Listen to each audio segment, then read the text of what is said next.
Andreas পর্বতমালার হিমশীতল চূড়ায় এক ভয়াবহ বিমান দুর্ঘটনা। এটি কেবল একটি দুর্ঘটনা ছিল না, ছিল মানব ইতিহাসের এক অবিশ্বাস্য অধ্যায়, যেখানে জীবন ও মৃত্যুর সীমারেখা মুছে গিয়েছিল আর টিকে থাকার অদম্য স্পৃহা লিখেছিল এক নতুন ইতিহাস। 1972 সালের 3 অক্টোবর উরুগুয়ের মন্টেভিডিও থেকে চিলির সান্তিয়াগো যাচ্ছিল উরুগুয়ের বিমান বাহিনীর ফ্লাইট 571। বিমানে ছিলেন উরুগুয়ের ওল্ড ক্রিশ্চিয়ানস রাগবি দলের সদস্যরা। তাদের সাথে ছিলেন তাদের বন্ধু, পরিবার এবং দলের সমর্থকরা। এক আনন্দময় রাগবি ম্যাচ খেলার উদ্দেশ্যে তারা যাত্রা শুরু করেছিলেন। কে জানত এই যাত্রা তাদের জীবনের সবচেয়ে বড় পরীক্ষার মুখোমুখি করবে। আন্দেসের উপর দিয়ে উড়ে যাওয়ার সময় আবহাওয়া হঠাৎ খারাপ হয়ে যায়। পাইলটরা দৃশ্যমানতা হারিয়ে ফেলেন। ঘন মেঘ আর তুষার ঝেড়ে পথ হারিয়ে ফেলে বিমানটি। এক ভয়াবহ ভুল বোঝাবুঝি ঘটে এয়ার ট্রাফিক কন্ট্রোলের সাথে। পাইলটরা ভেবেছিলেন তারা আন্দেস পর্বতমালা অতিক্রম করে এসেছেন, কিন্তু তারা তখনও পর্বতের গভীরে ছিলেন। দুপুর 3:02 হঠাৎই বিমানটি আন্দেসের এক চূড়ার সাথে ধাক্কা খায়। ডানার অংশ ছিঁড়ে যায়, লেজের অংশ বিচ্ছিন্ন হয়ে পড়ে। বিমানটি দ্রুত গতিতে তুষারাবৃত ঢালে আছড়ে পড়ে। ভয়াবহ শব্দে চারপাশ কেঁপে ওঠে। বিমানের সামনের অংশটি একটি বরফের উপত্যকায় এসে থামে। যাত্রীদের মধ্যে অনেকেই তাৎক্ষণিকভাবে মারা যান। যারা বেঁচে ছিলেন তারা নিজেদের আবিষ্কার করেন এক হিমশীতল, নির্জন নরকে। চারদিকে শুধু বরফ আর বরফ। তাপমাত্রা ছিল হিমাঙ্কের অনেক নিচে। আহতদের আর্তনাদ আর বরফের নীরবতা মিলেমিশে এক ভয়াবহ পরিবেশ তৈরি হয়েছিল।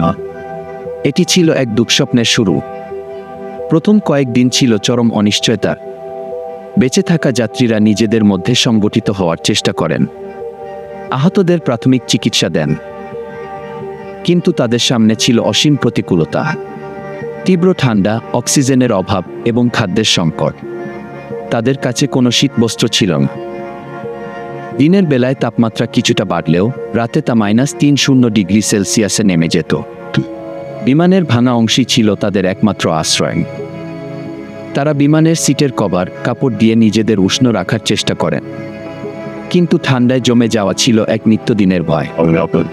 কয়েকদিন পর তাদের কাছে থাকা সামান্য খাবার ফুরিয়ে যায়। চকলেট, বিস্কুট, ওয়াইন সব শেষ। ক্ষুধার জ্বালায় তারা দুর্বল হতে শুরু করেন।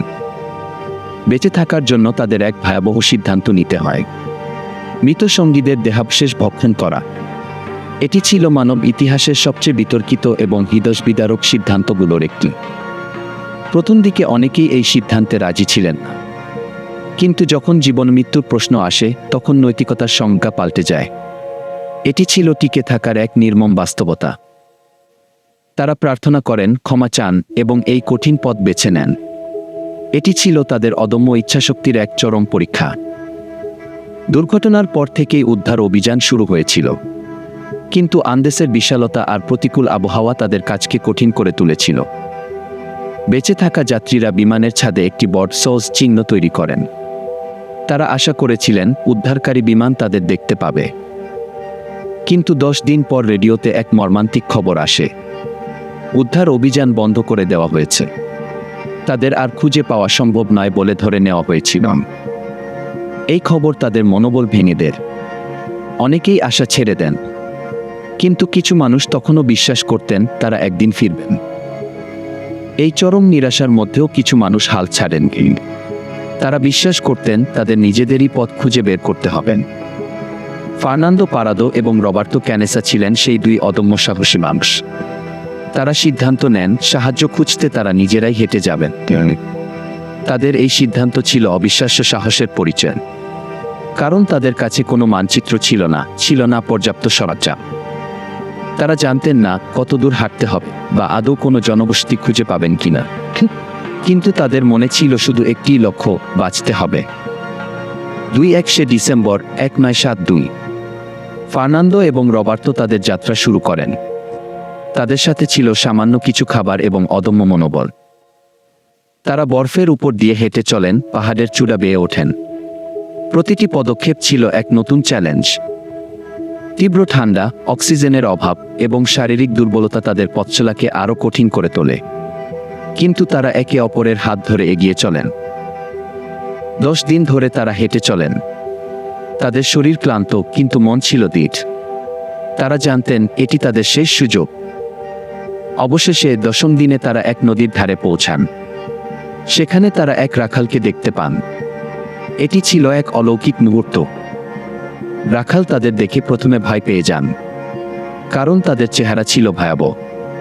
কিন্তু যখন তারা নিজেদের পরিচয় দেন, তখন রাখাল বুঝতে পারেন।